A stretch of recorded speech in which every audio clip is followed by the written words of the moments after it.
Let me start by saying I didn't grow up afraid. Not really. My girlfriend and I were both 20. We moved into this house thinking it was a symbol of freedom, our first real step into adulthood. We'd been saving for almost 2 years, budgeting everything down to the penny, watching listings like hawks, and then this place popped up. A quiet street, a big garden for our cat Bella, double-pane windows, even a little ivy climbing up one side. It was perfect. And for the first week, we let ourselves believe it. It was early spring. The air was still crisp in the mornings, but the sun stretched longer into the evenings. On move-in day, we were exhausted but happy. We toasted cheap cider in plastic cups, sitting cross-legged on the floor surrounded by boxes. Bella explored every corner with her tail high in the air. I remember thinking, this is the beginning of everything. But on the second day, we noticed the house to our right. It looked forgotten. The renovation had clearly started and then just stopped midstream. One of the front windows was missing a pane. The backyard had construction debris, plastic sheets, rotting wood. An abandoned wheelbarrow tipped over near the corner. There wasn't a proper fence between that house and ours. Just a half-finished set of wooden posts and some sagging chicken wire.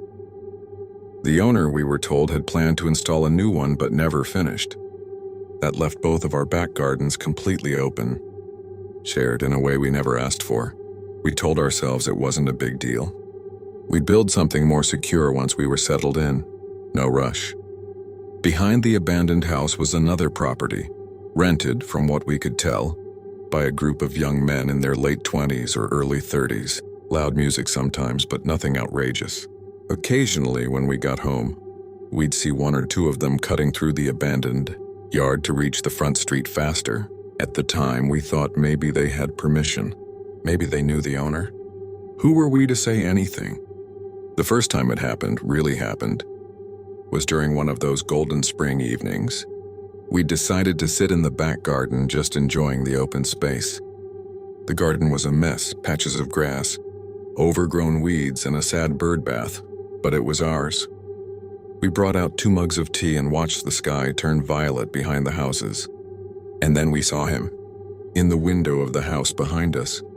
A man standing still, watching us. No curtain, no movement. Just his pale face staring out of the second-story window, motionless. He wasn't trying to be discreet. He wanted us to see him. At first, we told ourselves it was curiosity. We were new. Maybe he was just nosy. But after 20, then 30 minutes of that expressionless gaze, something soured in my chest. There's a difference between curiosity and intent. And the way he watched us, like he was studying us. Like we were part of some slow performance that wasn't idle interest. We went inside, locked the door behind us. The next few days were uneventful. I went to work and my girlfriend stayed home unpacking, arranging rooms, making everything look like a home. I chalked the man up to being weird but harmless. I didn't want to make something out of nothing. Then a few nights later, we sat out again. The sun had gone down and the sky was dotted with stars. Bella was curled up beside us on the patio. We were talking about mundane things, jobs, bills, plans for a small herb garden. And then we heard it. A rustling, a scrape, then the sound of wood shifting, like the makeshift fence posts were being moved. We turned. 3 men stood at the open end of the garden, barely illuminated by the porch light. They weren't trying to be stealthy. One of them held a large duffel bag. They stared at us, waiting. I asked, "Are you okay?" They didn't answer right away. One of them, the youngest looking, stepped forward and opened the bag slightly. "Want some washing tablets?" he asked, and stolen. Good stuff. My heart jumped. We declined, obviously.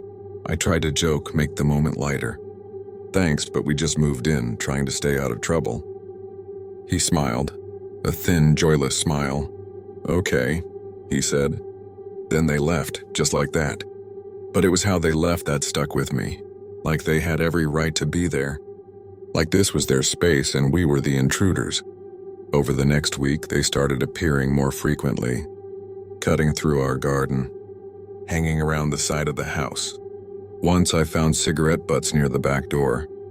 Another time, our recycling bin had been moved and used as a makeshift step to peek through a window.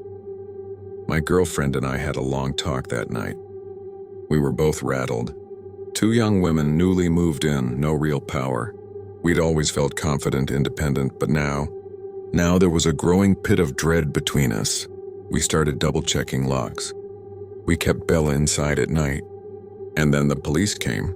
I was cleaning the front room when two officers walked around the side of our house, into the abandoned backyard. They didn't knock. They didn't announce themselves. They lifted the broken fence, looked around, then left. I watched from the window, my hands still holding a dishcloth. Later they returned. This time they knocked. They told us the men in the house behind us had been evicted. Antisocial behavior.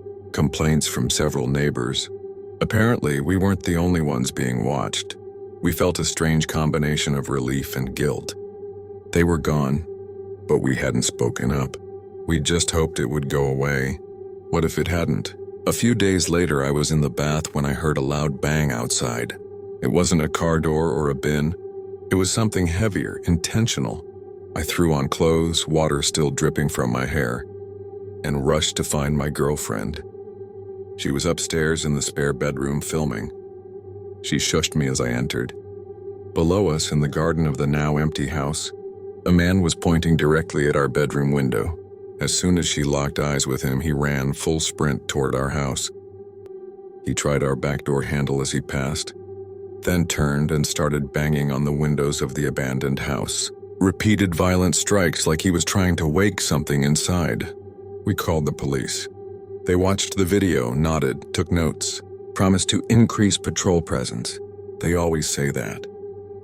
That night, around 2:16 a.m., we were in bed when we heard it again. Whistling. That slow, mocking whistle men use to intimidate women. Then tapping on the window. I jumped up, checked the cameras. Nothing. But the next morning, our Ring doorbell was on the ground. The SD card gone. Someone had returned. And they didn't want to be recorded. We called the police again. This time the woman on the phone was blunt. "That usually means they're planning something," she said. "Keep everything locked. Don't engage." We started sleeping in shifts. One of us would stay awake, listening.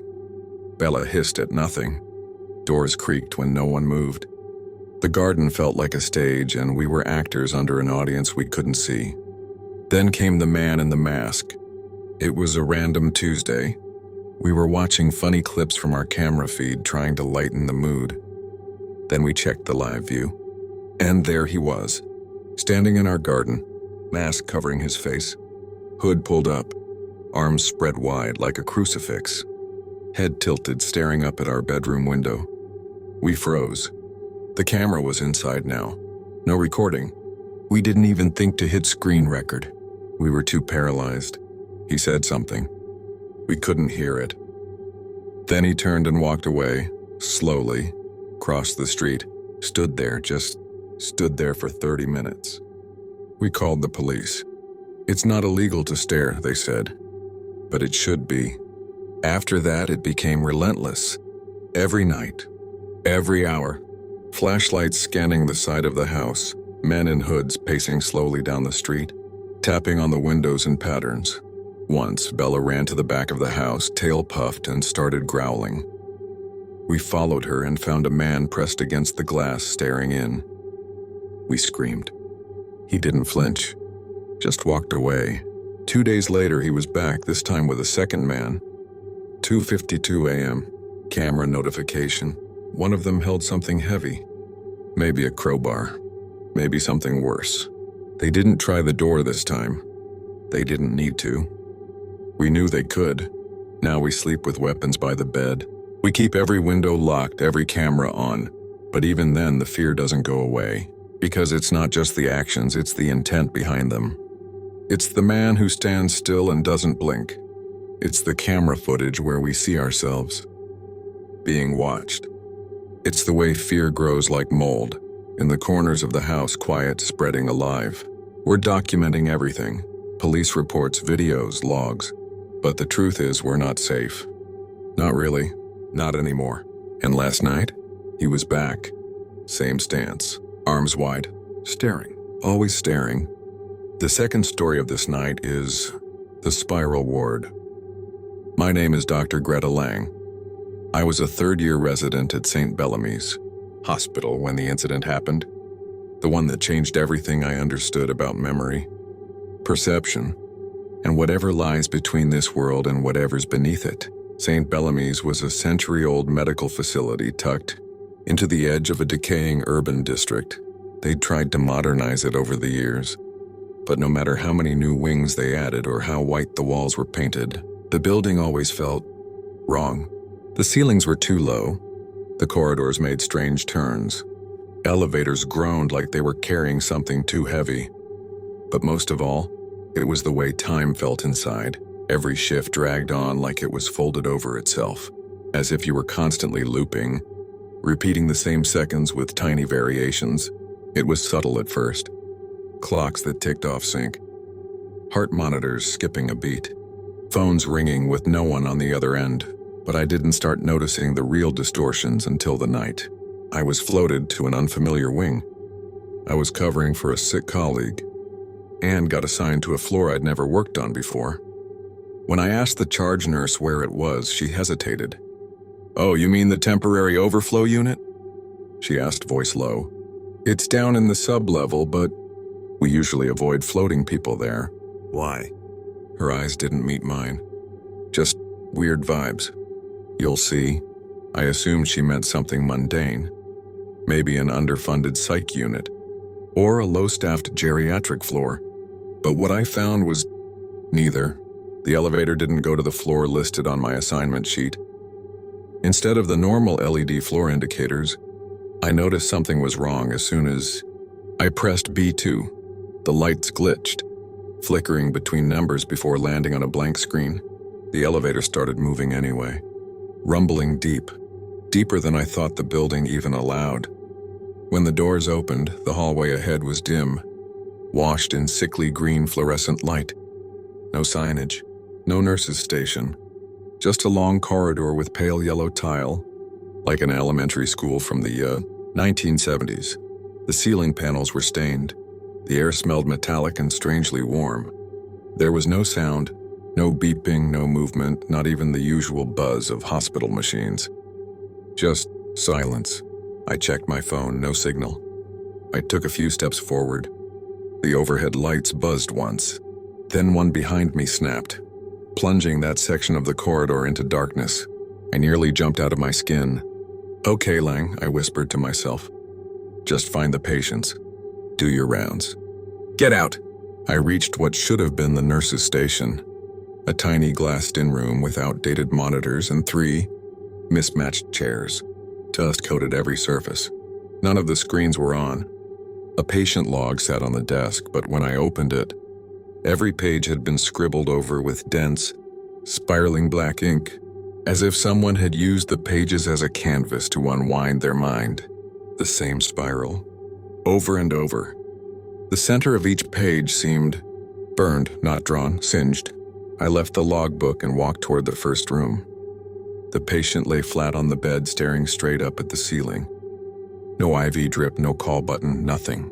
His skin was pale, his mouth slightly open. I approached, gently touched his wrist to check for a pulse. His eyes darted toward me. He whispered, "Don't turn around." I froze. "Don't look behind you," he said again. "That's how it finds you." I swallowed. "Sir, do you know where you are?" His pupils were dilated. He looked dehydrated, but calm in a terrifying way, like someone who had accepted a slow death. "Is there someone behind me right now?" I whispered. He didn't answer. I turned anyway. The hallway was empty. I looked back. The patient was gone. The bed was freshly made. The monitor beside it beeped, although I could have sworn it was unplugged. The timestamp on the monitor blinked. "This or not or more." I backed out of the room and returned to the nurse's station, hands shaking. I told myself I must have hallucinated. I was tired, overworked, maybe I'd briefly blacked out. But when I picked up the phone to call upstairs, no dial tone. The spiral logbook was gone. In its place was a single sheet of paper, clean and crisp with typed text. "Turn around." The lights flickered. Something was breathing in the corridor. I ran. I picked a room at random, slammed the door behind me, and turned on the overhead light. Another patient. This one was a woman, middle-aged, sitting upright with her hands folded neatly in her lap. Her eyes were closed. She was humming. A lullaby, I think. When she opened her eyes, she said, "He eats memory, you know. That's why you're here. You forgot the part of you that remembers to forget." "What is this place?" I demanded. She smiled gently. "It's not on any map." "Is this a psych ward?" Her face darkened. "No," she said. "It's a spiral." Before I could ask more, the light above us buzzed again, this time louder, angry. She screamed and began clawing at her ears, yelling, "He's listening! He's listening!" I turned to leave but the door was no longer behind me. Just another hallway. Only it didn't match the one I came in from. This corridor was covered in wallpaper now, peeling floral patterns, hospital photos framed in dusty glass, and overhead lights spaced too far apart. The hallway wasn't straight. It curved, just slightly, a subtle bend that made you think you were walking in a circle, but never quite returned to the same point. I walked and walked. The walls pulsed with a low humming. There were doors on either side, numbered inconsistently. 301, then 3B, then 214, then 301 again. No logic, I opened one, inside my old apartment, down to the exact curtains and couch. Only wrong. All the picture frames had spirals instead of faces. My diploma on the wall was in a language I couldn't read. And sitting at the table was me, except I was older, hollow-eyed, covered in bandages. I was muttering to myself, tracing a spiral into the tabletop over and over. I backed out and slammed the door. I ran. Eventually, the corridor ended in a mirror. Not a wall, but a full-length floor-to-ceiling mirror. Except I had no reflection. Instead, I saw a figure in a white coat, face obscured, covered by a mask made of spirals. He tilted his head at me, mimicking my every move before I made it. Like he was remembering me into existence. I whispered, "What do you want?" He raised one hand and pointed behind me. I turned. There was no corridor anymore, only the room. The original patient was back. He stood up from the bed, walked to me slowly, and placed something in my hand. A scalpel. "Cut the memory out," he whispered, "before it eats you too." I blinked, and I was in a different hallway. 2 nurses stood over me. I was on the floor, curled up, clutching the scalpel. "Dr. Lang?" One of them asked. "Are you okay? You disappeared for hours. We were about to report you missing." I was on the overflow unit," I gasped. They looked at each other. "There is no overflow unit," one said. "You must have had a syncopal episode. Probably stress." I shook my head. "No, B2, I was assigned there." They pulled up the record. Nothing. No B2. No record of my assignment being changed. No footage of me entering the sublevel. But the scalpel in my hand, it wasn't standard issue. It was carved from bone. And in the side of the blade, tiny, nearly invisible, was a spiral. They put me on leave. Psych evaluation. Temporary suspension of rounds. But at night I dream of the hallways. Curving, shrinking, repeating. Sometimes I wake up standing by the mirror in my bathroom. And my reflection isn't moving. Sometimes I find spirals drawn in condensation on my walls. Last week I got a letter in the mail. No return address. Inside a single page. "You were never meant to leave." And in the bottom corner, a symbol. Burned into the paper. A spiral. Here is the third story of tonight. I've never told anyone the full story of what happened at the house on Fir Hollow Road. Not the real version. Not the version with the sounds in the walls. Or the way the room started shifting behind my back. Or the thing beneath the floorboards that remembered my voice. No one wants to hear that version. They'd rather believe it was all stress or trauma. Something medical. Something treatable. But I know what I saw. What I heard. What I felt. And if I don't tell it now, I'm afraid it might tell itself. It started a few years ago, right after my divorce. I was 33, burnt out, and needed to get away from everything. So when I found a little foreclosure in the outskirts of Denville, a quiet, dead-end neighborhood tucked into a wooded cul-de-sac, it felt like an answer. 3 Fir Hollow Road, one-story ranch, weathered brick, shaggy front lawn, a mailbox that leaned too far to the right. The place had clearly been empty for a while. Dust settled in the corners. The pipes coughed when you turned the taps, but it was cheap, isolated, peaceful. At first, I moved in late October. By November, I'd stopped sleeping. The first night, I remember something being wrong. I was woken up around 2:13 a.m. by a sound in the wall behind my bed. Not a mouse, not a creak. It sounded like breathing, slow, deep, rhythmic. I sat up and listened. It paused and then resumed louder. I pressed my ear to the wall. It stopped. I laughed nervously and wrote it off. Old house, temperature change, whatever. I went back to sleep, but it happened again the next night, and again the night after that, always around 2:13, always behind a different wall. By the end of the first week, the sounds weren't just breathing. Sometimes it sounded like whispering, but muffled, like someone talking into a pillow. Other nights it was scratching, or the rhythmic tap of fingernails on wood. Once I swear I heard crying. I tried everything. Earplugs, white noise machines. I even called pest control. They found no evidence of rodents, raccoons, or anything else. But the noises never happened when other people were around. It was like the house knew when I was alone. I kept telling myself I was just on edge, recovering from the divorce, adjusting to silence. Then the doors started moving. One morning, I left the bathroom door half open while I brushed my teeth. I leaned over the sink, spat, looked up, and saw the door slowly swing shut behind me in the mirror. No draft, no AC. I flung it open, checked the hinges, tried to recreate the movement. Nothing. I was brushing my teeth again the next morning when I felt it. Breath unwarm and on the back of my neck. I spun around. No one there. The mirror, though, was fogged, and in the condensation, drawn with a finger, was a spiral. At this point, I started documenting things. I set up an old camcorder in the hallway outside my bedroom, put voice recorders in the living room, ran EMF tests, not because I believed in ghosts, but because I needed proof I wasn't losing it. That first night, nothing happened. Just silence. Second night, the camera's battery drained within 30 minutes, even though it had been full. Third night, I caught something. At exactly 2:13 a.m., the recorder picked up a voice. 2 syllables whispered, "Remember me." My blood ran cold. I played it back 100 times. It wasn't a neighbor. It wasn't static. It was a voice I recognized. My ex-wife's. Except it wasn't her. Not really. There was something hollow in the way the words came out. Like someone doing a perfect impression with no understanding of meaning.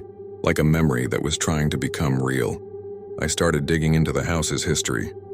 It had changed hands many times. Sometimes sold. Sometimes simply abandoned. There were gaps in the records. Missing years. A few names repeated. Different last names, same first. Evelyn. The real estate agent told me it was just a fluke. A glitch in the database, but it didn't feel like a fluke. Especially not after I found the trapdoor. It was in the hall closet.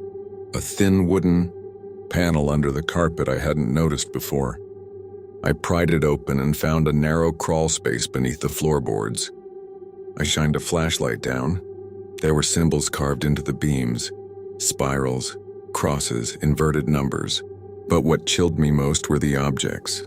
Scraps of old clothes, bundles of hair, broken photo frames with all the faces scratched out, and in the very center a child's music box.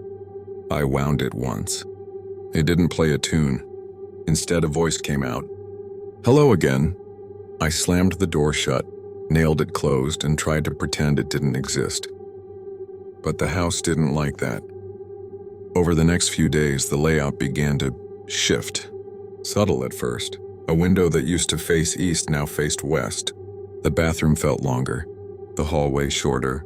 The light switches moved by inches. Then it got worse. One morning I woke up and the front door was gone. Just wall, as if it had never existed. I ran to the back door. Same thing. I opened the blinds, but behind the glass was only darkness. Not night, not fog. Void. I screamed. No hecho. Just a single whisper from the wall beside me. This is home now. I was trapped inside for 2 days. I didn't eat. Barely drank. Just paced, screamed, banged on the walls. At some point, I passed out on the living room floor. When I woke up, the front door was back. The world outside looked normal, but the moment I stepped outside, I felt like I was being reeled back, like a fishing line tugging at my spine. I ran down the street barefoot, screaming. Neighbors stared, called the cops. They found no signs of tampering, no strange symbols, no crawl space, nothing. They offered to hospitalize me. I declined. I went back inside, because the house whispered something to me as I stood on the porch shaking. It said, "We weren't done yet." Now every night I hear my own voice coming from the walls. It tells me things I don't remember saying. It hums songs I've never learned.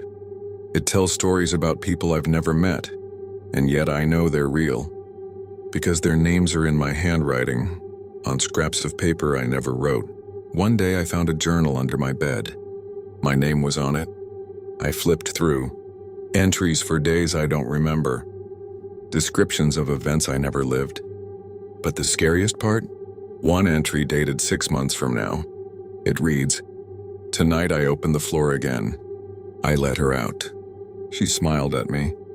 I haven't opened the trapdoor. Not yet, but the boards are weakening. Every night I hear something pressing against it. Something that paces in a circle. Something that knows my name. Something that mimics every voice I've ever trusted. Sometimes it scratches. Sometimes it laughs. Sometimes it whispers, 'It's your turn to be remembered.' And I know deep down in that this house doesn't just want me here. It's always had me. If you hear something moving in your walls tonight, don't listen too closely, because once it remembers you, you'll never forget it. Subscribe for more stories that crawl under your skin and stay there. And whatever you do, don't open the floor.